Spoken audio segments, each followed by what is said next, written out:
The governments of Bangladesh and Myanmar signed an agreement on November 23 to repatriate the Rohingya. Bangladesh Foreign Minister Mahmood Ali and Myanmar Union Minister Kyaw Tint SWE signed the bilateral instrument arrangement on return of displaced persons from Rakhine State on behalf of the respective governments in Myanmar's capital Naypyidaw. The basic conditions of the agreement come from an older repatriation deal signed by both parties in 1992. Myanmar insisted on adhering to the conditions of the 1992 agreement. The Bangladesh government's decision to agree to Myanmar's demand has been criticized by various parties.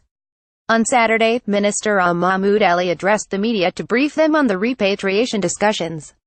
He said, "Our only goal is to send the Rohingya back to their country, and there is no point in criticizing this agreement."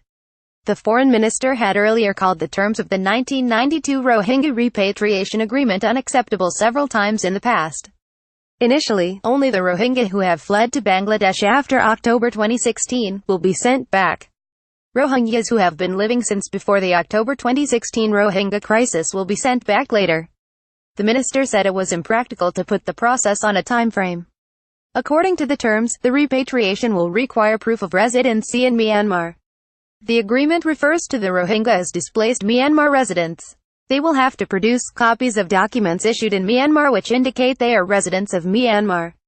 This extends to, but is not limited to, citizenship identity cards, national registration cards, temporary registration cards, business ownership documents, school attendance, etc. Any refugee documentation issued by the United Nations High Commission for Refugees (UNHCR) will also be subject to similar verification. The government of Myanmar gets the last say in any dispute. The repatriation is expected to commence as soon as possible. The concerns of Bangladesh and the international community have been taken into account on resettlement. The foreign minister also said Myanmar would rehabilitate the Rohingya in their former neighborhoods, or any place near their previous homesteads. However, the repatriated will not be settled in temporary places for a long period of time, and their freedom of movement in Rakhine State will be allowed in conformity with the existing laws and regulations, reads the MO. A joint working group is to be established within 3 weeks of signing to oversee the repatriation process. The process has to commence within 2 months after the signing. Both governments have agreed not to develop or implement any policy which may discriminate against any particular community and/or violate universally agreed principles on human rights. Myanmar has also agreed to not prosecute or penalize any of the repatriated for illegal exodus and return, unless they are found to be specifically involved in terrorist or criminal activities.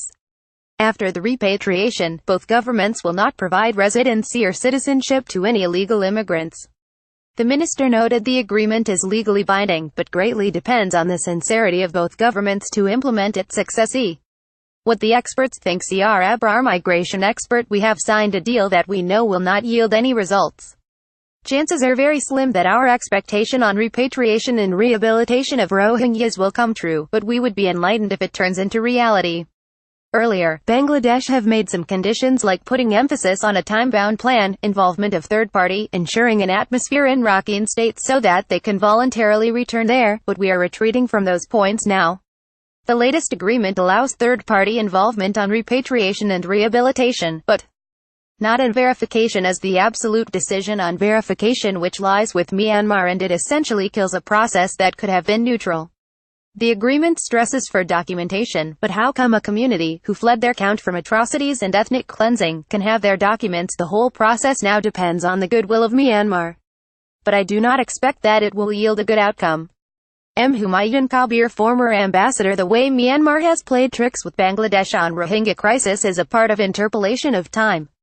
Myanmar wants to take them back under the 1992 agreement, where they need documents that can prove citizenship from Bangladesh. But the white card that these people may have had, have their name and address in Burmese. But their names and addresses may not match with the registration made in Bangladesh because these Rohingyas are more willing to use the Rakhine language and have little idea of Burmese. In addition, they have fled their houses and most of them even do not have those documents. The only way was to get a resolution might be from UNGA, but the next UNGA meeting might be in December, and Myanmar has thus played a trick by taking 2 months so that the meeting can end during the period and Bangladesh may fail to get any resolution. Afsan Chowdhury, researcher and journalist, where UNHCR said that Myanmar's Rakhine State is not in place to enable safe and sustainable returns at present situation. Then what will happen when we send them back? They will come back again. So, we have to take measures that they do not come back for the fourth time. We want them to go back but do not want them to come back, which happened also after the 1992 agreement. We also do not know how this will be implemented. We need to ensure that they do not come back, as it becomes a regular problem for us.